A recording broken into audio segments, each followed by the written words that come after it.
দেখা যাক এখানে কি আছে একটু দেখে ভালো করে খেয়াল করা।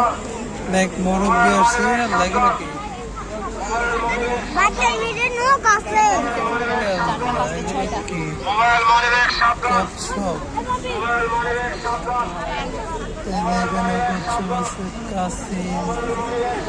কতগুলা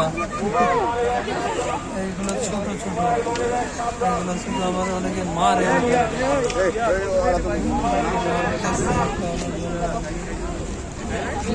এখানে অনেক বড় বড় মাছও আছে, এখানে বড় বড় মাছও আছে দেখতেই পাচ্ছেন। অনেকটা মানুষজন আসছে এগুলা ই করার জন্য। এই যে দেখেন এক একটার অবস্থা একদম নিচে নামে গেছে। এটা হচ্ছে বাজিদ মোস্তফার মাজারের কচ্ছপ গুলা। এখানে মাছ আছে অনেক বড় বড়,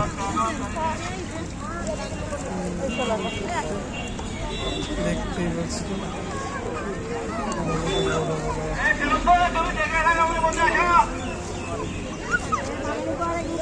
দেখতে